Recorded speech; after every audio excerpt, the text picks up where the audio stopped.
Nous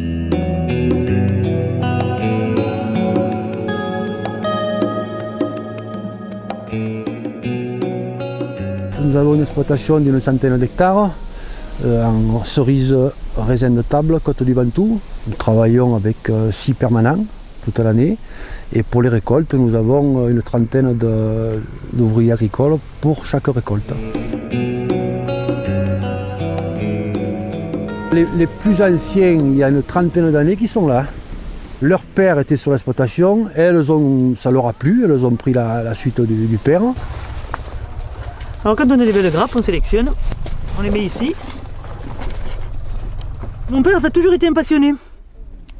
La nature, comment ça pousse, comment ça fonctionne, il nous l'a transmis ça. Et ça nous a passionnés, ma sœur et moi. Je dis nous parce qu'il y a ma sœur aussi. Voilà. Et voilà, c'est ça. Et depuis, on fait ça. D'une année sur l'autre, pour l'instant, on n'a jamais eu trop de soucis pour trouver du personnel. Les gens savent qu'on recrute pas mal de monde, donc ils nous appellent, ils demandent si on a de la place. C'est souvent des gens qu'on connaît qui reviennent d'une année sur l'autre, donc ils connaissent, la plupart ils connaissent les parcelles, ils connaissent le travail, ils savent comment on travaille nous. Et pour les nouveaux, nous avons des gens dans les équipes qui les forment. Il y a des nouveaux, on leur apprend ce qu'on fait, ciseler, c'est-à-dire ce que je fais là. Avoir un raisin, essayer d'enlever tout ce qui n'est pas bon. Alors on leur explique les grains mauvais, la forme de la grappe, si elle est jolie ou pas jolie, de la mettre dans une catégorie ou dans une autre. Voilà. De leur apprendre les avantages en premier, puis les inconvénients, parce que ça existe.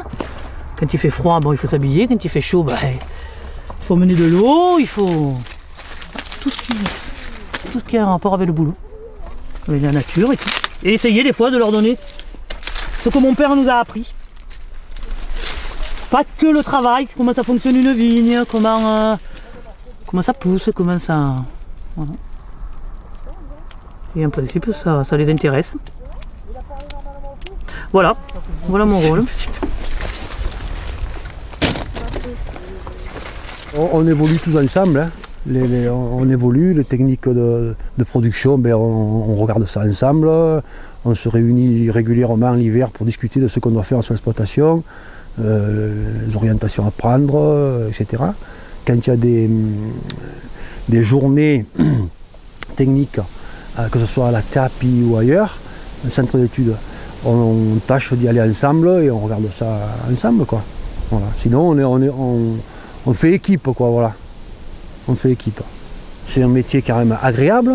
C'est plus pénible comme c'était avant, quoi. Avant, le métier d'agriculture, c'était très pénible. Maintenant, on essaye de faire en sorte que ce soit pas usant, pas pénible. On a fait beaucoup de progrès sur le matériel, sur l'aménagement du matériel, comme nos tables, là.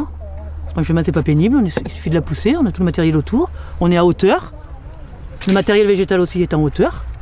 Alors que les gens pensent beaucoup que c'est bas, comme la cuve quand on ramasse le raisin de vin. Alors que le ciselage, non, on est pratiquement tout le temps à hauteur. Donc pour sortir les plateaux, ce qui est le plus pénible, on a des tracteurs, des plateformes. Je pense que vraiment le côté vraiment pénible comme il y avait avant, ça n'existe plus.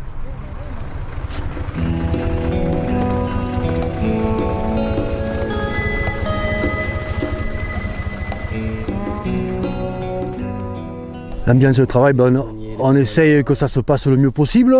Nous avons 4 équipes, 4 ou des fois 5 équipes différentes. Alors on essaye de ménager un peu les gens, vous voyez, de mettre les gens qui s'entendent bien entre eux plutôt. Et ça, au début, on le voit un peu, puis on adapte au fur et à mesure de la saison. C'est un métier qui est quand même agréable, quand on travaille dehors. Il y a beaucoup de gens qui aiment bien travailler au côté plein air. Même si on apparente ça un peu aux vacances. Mais c'est pas que les vacances quand même. Parce que quand même il y a du boulot. Il faut travailler, on doit faire un rendement. Il y a de quoi faire. Quelqu'un qui n'est pas feignant et qui en veut peut travailler toute l'année dans l'agriculture. Vous voyez, il peut faire toutes les récoltes, il peut faire la taille l'hiver, il peut faire les asperges au printemps. Il y a de quoi travailler toute l'année. En changeant de patron, il n'y a pas de problème. Je connais des gens qui travaillent toute l'année comme ouvriers agricoles.